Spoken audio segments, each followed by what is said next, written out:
Welcome to Disney's Magic of Storytelling podcast, sponsored by WakeMed Children's, because inside every child is a story waiting to be told.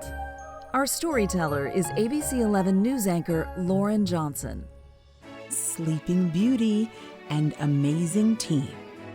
Aurora loved being a princess, but after spending so many years in a quiet cottage, her life at the castle was often a bit overwhelming. One day, Aurora was embellishing a flag for the upcoming joust. The whole kingdom gathered at this exciting event to watch knights compete on horseback. But Aurora noticed Samson, Philip's horse, was refusing to follow the stable hand into his stall. "The prince is traveling, so the horse won't get to compete in the joust," the stable hand said. "It seems like we both could use some fresh air," Aurora said to Samson. "I'd like to take you somewhere special." But it was an awkward ride into town. Samson and Aurora had trouble finding a rhythm. Eventually, they reached the village. It was bustling. Just then, Aurora had an idea. "What if we compete in the joust together?" she whispered to Samson. Samson was overjoyed. He immediately raced to the field where he and Philip used to practice.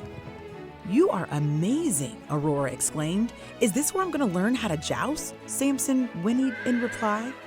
In the joust, Aurora would have to thread a series of rings onto her lance, gallop down a straightaway, and disarm the knight pitted against her.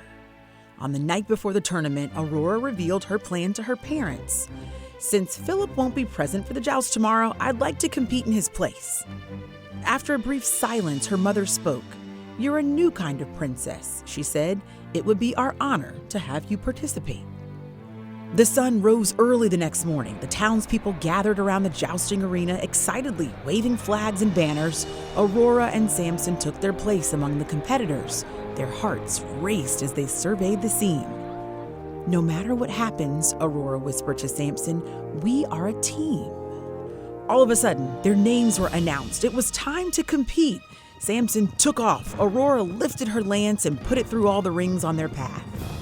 Aurora and Samson charged toward their opponent, the valiant Sir Caspar from the kingdom of Blumenfeld. Now, Aurora needed to disarm Sir Caspar, but their weapons kept getting locked. She had to try a different tactic.